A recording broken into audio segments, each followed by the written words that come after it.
Bonjour, nous sommes reconnaissants au Seigneur pour la bénédiction qu'il nous a donnée hier. Mais j'aimerais vous dire aujourd'hui qu'il y a une autre bénédiction qui vous attend. Et le Seigneur a dit dans l'évangile de Jean que celui qui croit en lui, eh bien, il ferait les mêmes œuvres que lui et même des plus grandes encore.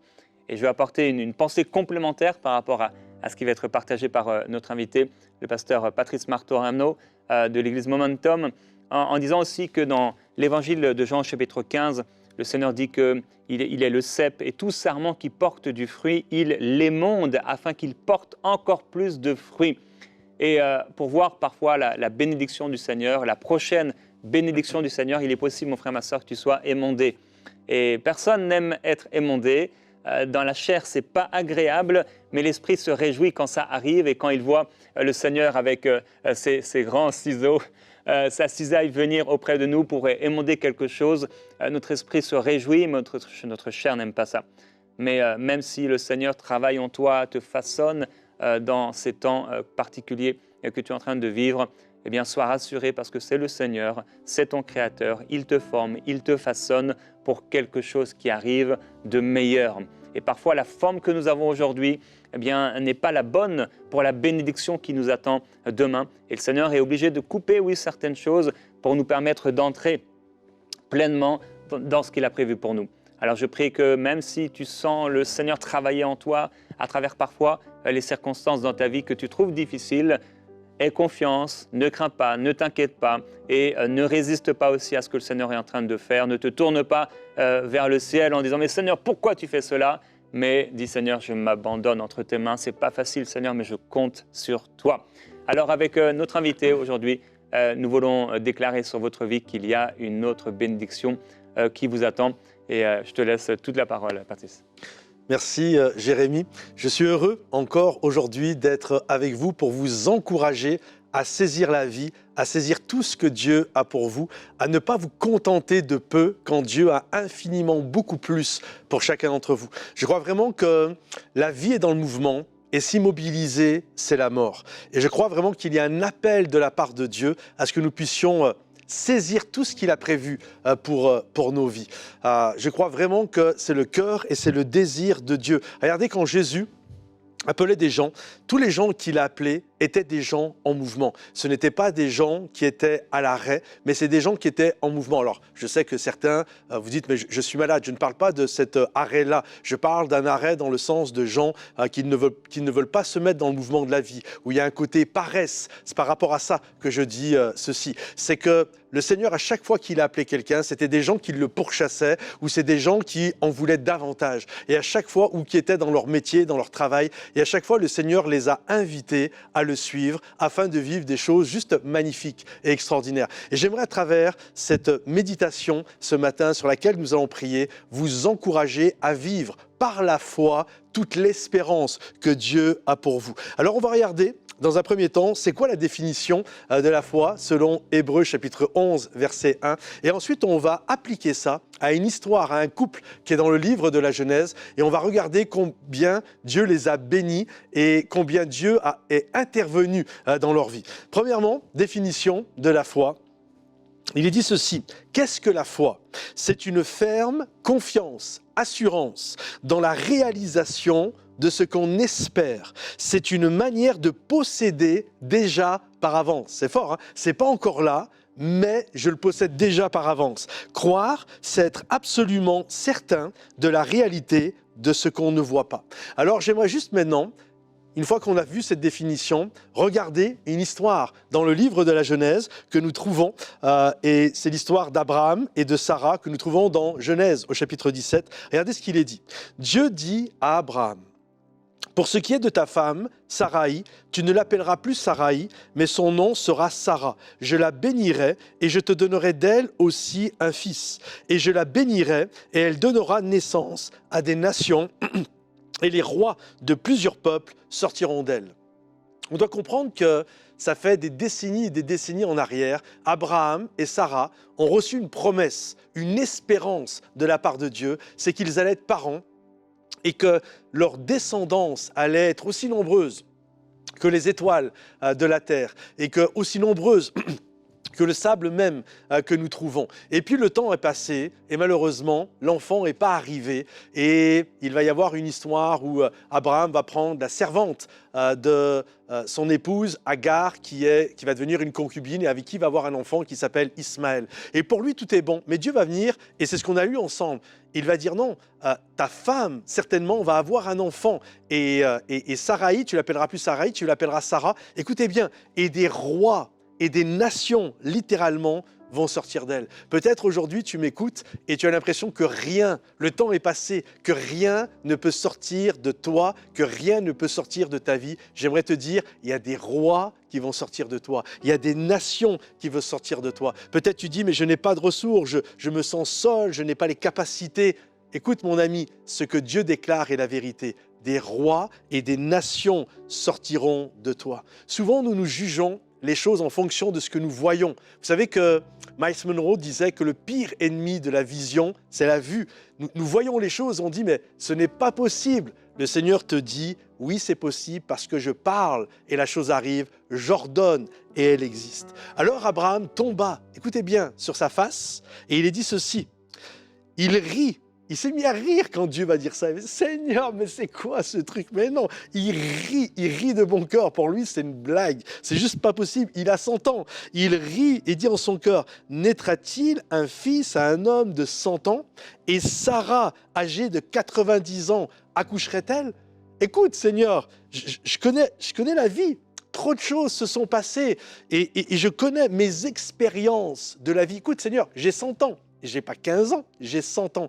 Je connais la vie.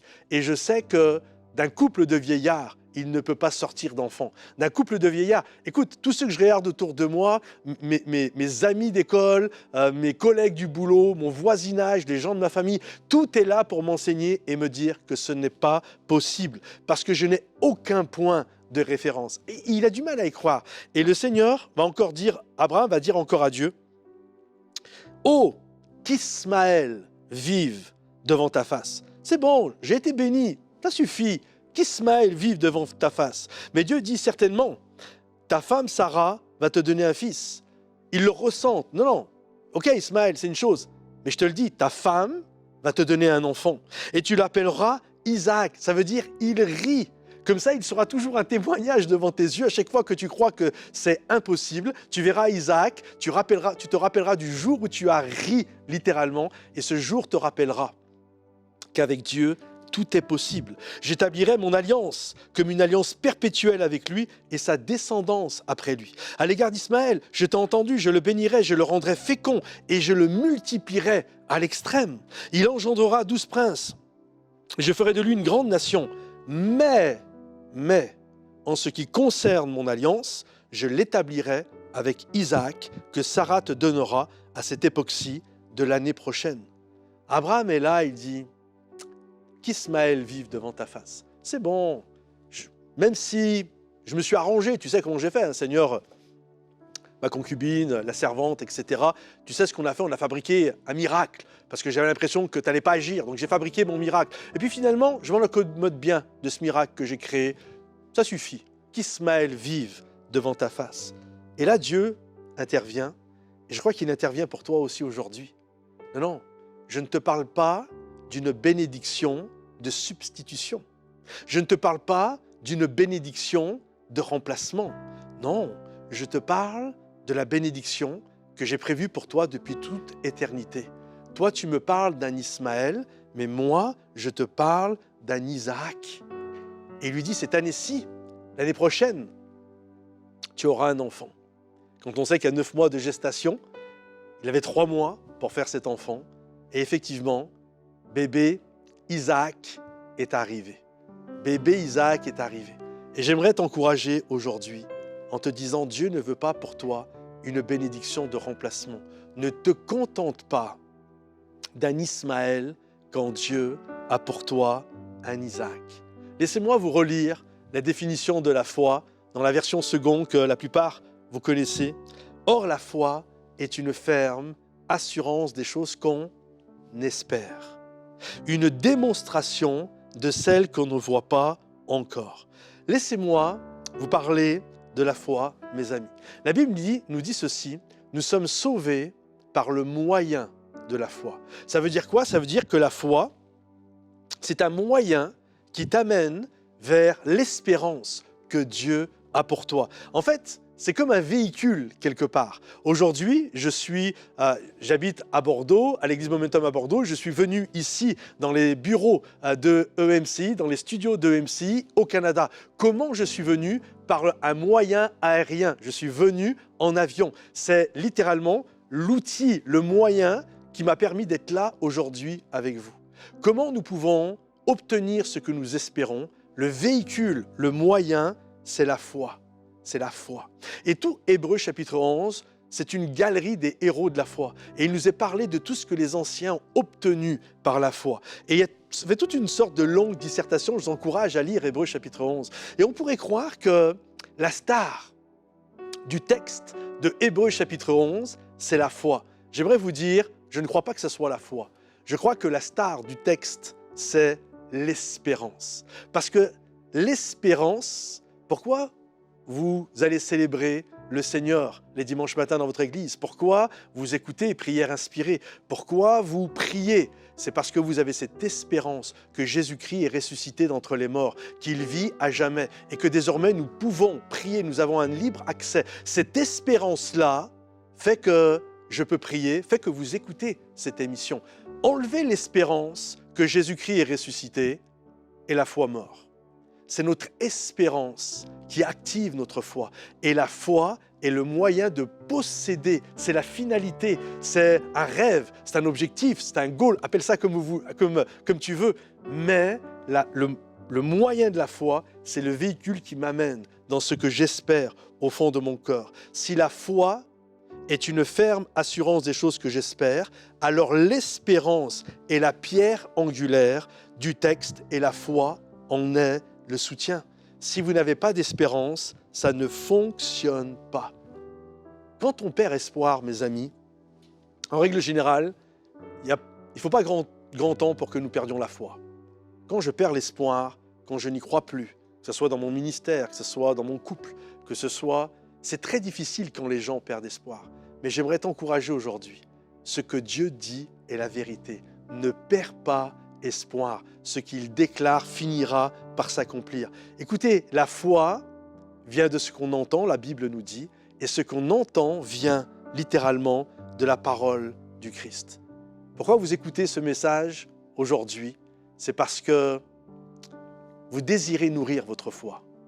Vous n'êtes pas connecté juste par hasard. C'est parce qu'au fond de vous, vous désirez une parole de foi. Vous désirez une parole qui va nourrir votre foi pour l'obtention des choses que vous espérez. Vous désirez une parole qui va vous encourager dans ce processus, dans les batailles dans lesquelles vous êtes impliqués, pour aller saisir les promesses que Dieu a pour vous. Vous êtes impliqués dans une lutte, dans un combat. Hé, pasteur, ne me dis pas des bêtises. Prêche-moi une parole qui va nourrir ma foi, parce que j'ai des combats dans ma vie et j'ai besoin de cette parole qui va m'aider à aller de l'avant. On doit comprendre que l'espoir est l'aboutissement que nous souhaitons voir se réaliser. L'espérance, c'est la finalité. En fait, l'espérance n'a rien à voir avec le processus. Le processus, c'est la foi. L'espérance, c'est la vision finale. Si mon espérance, c'est d'aller à Paris, à Marseille, à Montréal, peu importe, à Cotonou, peu importe la ville où vous désirez vous rendre, en fait, ça c'est votre espoir. Je désire me rendre là. Et là, vous allez prendre un moyen pour y aller. Et on ne doit pas se laisser décourager si parfois c'est compliqué. Si je veux aller à Marseille et que l'autoroute est fermée, je voulais y aller en autoroute, c'est pas grave, je prendrai la nationale. La nationale, elle est fermée, je prends la départementale. La départementale, elle est fermée, je prends l'avion. Il y a une grève aérienne, surtout en France, il y a souvent des grèves. Il y a une grève aérienne, je prends la SNCF ou j'y vais à pied. Mais vous comprenez, je finirai par y aller. Je finirai par aller dans ce que Dieu a pour moi. Nous ne vivrons pas, ne mourrons pas, ne crierons pas, ne tomberons pas en vain sans produire quelque chose. Je crois, mes amis, que notre foi finit toujours par produire quelque chose. Quand nous faisons quelque chose, la foi, Dieu la rémunère. Et quand nous faisons quoi que nous fassions dans la vie, nous produisons toujours quelque chose. Un jour, je regardais un documentaire d'un marin pêcheur et il mettait sur, il y en a qui font ça, des chasseurs aussi, ils mettent sur leur mur, vous savez, les proies, les plus belles proies qu'ils ont pris. Et là, il avait pris un requin, il y avait carrément toute la mâchoire là, avec les dents d'un requin. Écoutez, il n'a pas mis sur son mur des petits poissons rouges ou de la friture. Il a mis une belle prise. Si vous allez dans mon bureau, vous verrez, j'ai pas mis mon BEPC, mon brevet des collèges, sur le bureau. De toute façon, je ne l'ai même pas. J'aimais trop les copains et les copines à cette époque-là. Mais j'ai mis sur mon bureau, dans mon bureau, sur mon mur, j'ai mis ma licence en théologie. Pourquoi? Pas pour montrer que je suis intelligent, absolument pas. Mais je l'ai obtenu quand j'ai fait mon école biblique au Canada. Et Dieu nous a parlé, nous étions en France. Et Dieu m'a parlé pour aller jusque dans cette école où nous avons été formés. Et on n'avait pas d'argent. J'étais jeune marié, j'avais une petite fille qui avait même pas encore 2 ans. On avait juste de quoi prendre le billet aller, même pas le billet retour au cas si ça se passe mal. Et on avait quoi vivre 2-3 mois. Et Dieu a toujours pourvu. Et quand je vois ce diplôme sur le mur, c'est pas un diplôme que je vois. C'est un trophée de la foi, un trophée de la foi. Je me rappelle en regardant ce diplôme que Dieu est fidèle et que ma foi finit toujours par produire quelque chose. Ayons foi dans l'espérance que Dieu a mis dans notre vie. Parce que ta foi, mon ami, va toujours produire quelque chose. Avance en eau profonde. Ne reste pas dans le rivage. Un jour, Pierre a pêché toute la nuit, puis il était exténué. Il perdait courage, il perdait espoir. Et Jésus est venu et il lui a donné une parole de foi. Il lui a dit ceci, « Avance en eau profonde. Ne te contente pas de peu. Il y a des bénédictions pour toi. Avance en eau profonde. » Quand je parlais du Canada, je me souviens quand on était là plus jeune, ma fille était bébé, on l'amenait, il y avait les pataugeoires l'été. Et c'était juste génial, tu vois les petits enfants qui se baladent dans les pataugeoires, il y a 1 centimètre d'eau et c'est juste génial. Et c'était beau à voir, mais ça aurait été bizarre de voir dans les pataugeoires des hommes, des adultes de 30 ans, 40 ans, 50 ans. C'est sûr, j'aurais interpellé ces gens en disant « Hé, ta place, c'est pas dans la pataugeoire. Toi, t'es un adulte. Ta place, c'est dans la piscine olympique, mon ami. » J'aimerais te dire, ta place, ne te contente pas d'une pataugeoire. Quand Dieu a pour toi une piscine olympique, il te dit « Avance en eau profonde. » Ne te contente pas, mon ami, d'un Ismaël, quand Dieu a pour toi un Isaac. Alors mets-toi en mouvement, laisse Dieu parler à ton cœur, parce que je crois que la parole de Dieu, c'est l'usine, littéralement, c'est la fabrique de la foi. Tu lis la parole de Dieu, ça fabrique la foi en toi, et ça va te donner les armes et la force nécessaires pour aller saisir l'espérance, les rêves, les projets, les promesses que Dieu a pour ta vie. Amen. Et je sais que plusieurs d'entre vous, vous n'aimez pas nager. Et vous vous dites, mais moi, je serais bien à la pataugeoire parce qu'aller dans l'océan, j'ai trop peur. Là, il y a plein de poissons, il y a les requins dont tu as parlé, toutes sortes de choses qui sont là. Je ne sais pas nager. Peut-être certains, vous avez des hippopotames pas loin. Vous avez pourtant le lac qui est là, la mer qui est là disponible, mais vous n'allez jamais nager. Et il y a là quelque chose, une image que le Seigneur vous encourage à laquelle vous devez penser. C'est qu'il y a des fois des possibilités infinies, des grâces variées, des bénédictions qui sont là à notre porte et on ne veut pas en profiter. Parfois, dans l'histoire de nager, parfois c'est une histoire de culture.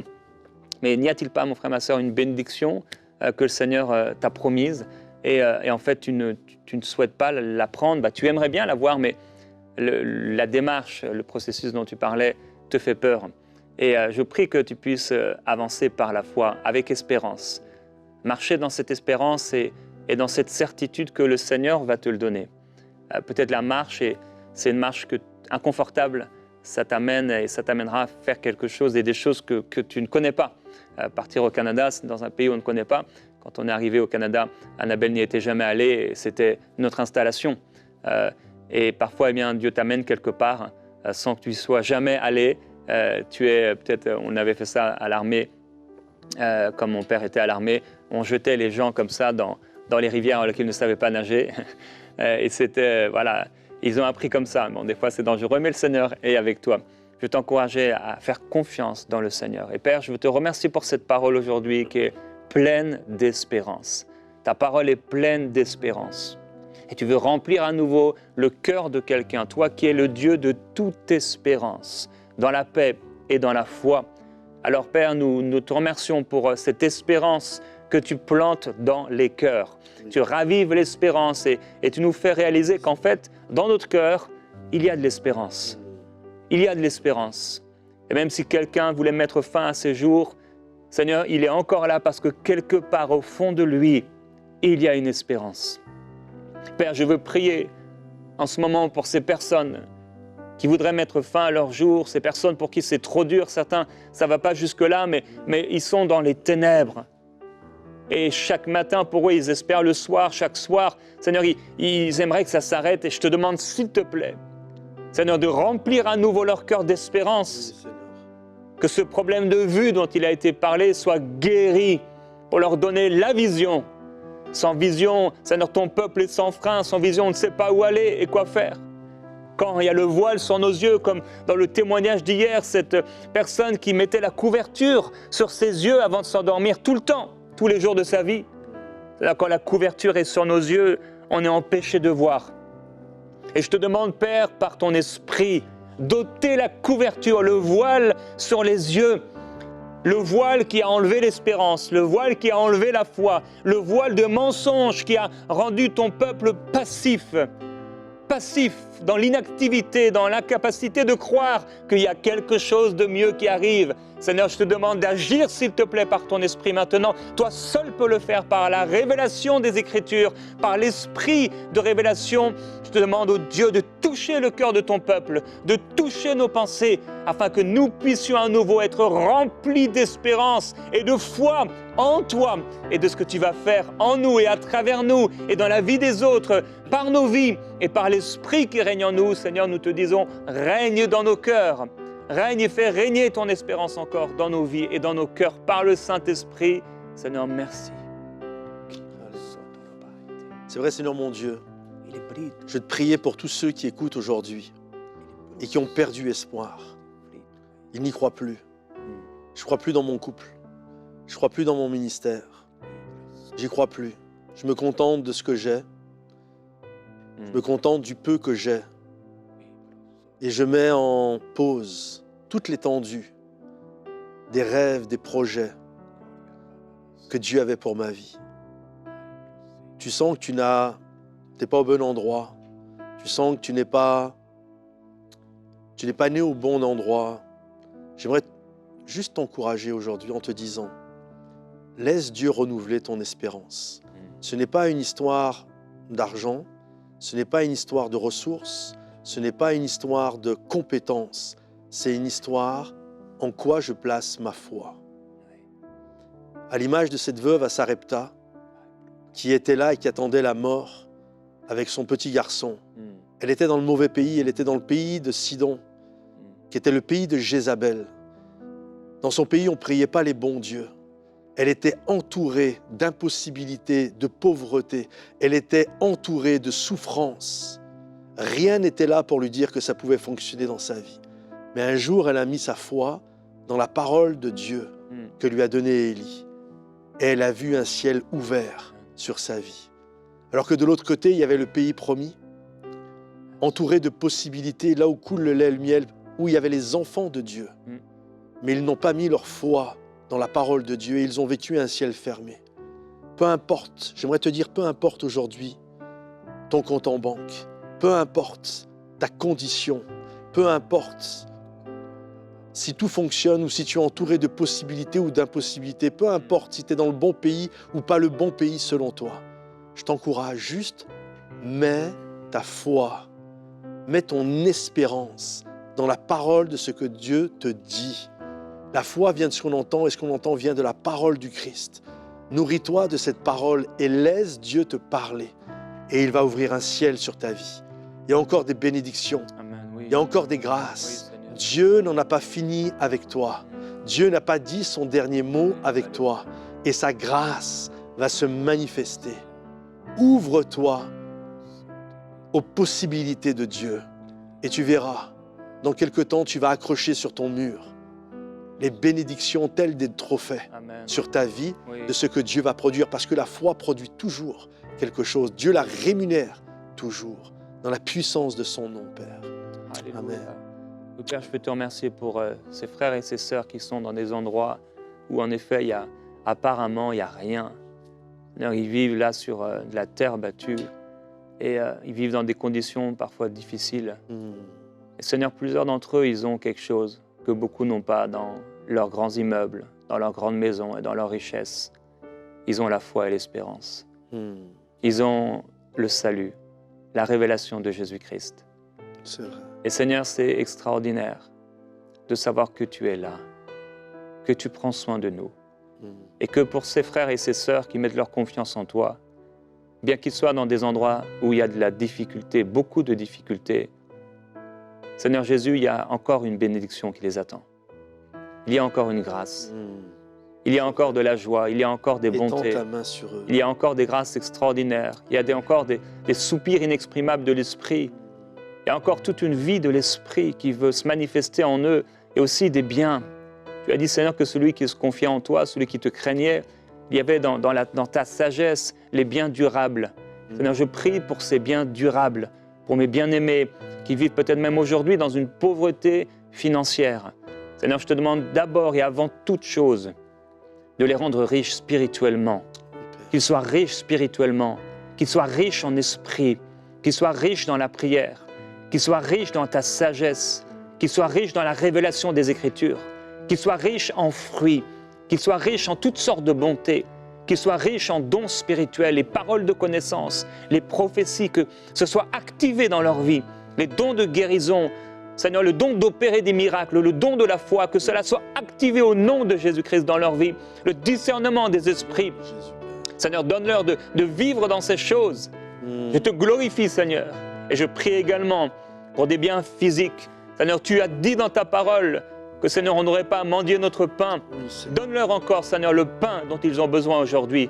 Donne-leur encore des délices et des grâces. Seigneur, fais-les prospérer en ton nom, afin que dans cette vie présente, ils puissent être bénis à tout niveau, en ton nom, Seigneur. Prends soin d'eux, qu'il y ait des miracles pour eux, d'abondance et de grâce, comme Isaac qui a semé dans ce pays, Seigneur, qui a récolté le centuple, qu'ils soient bénis aussi, en ton nom, alors qu'ils t'obéissent.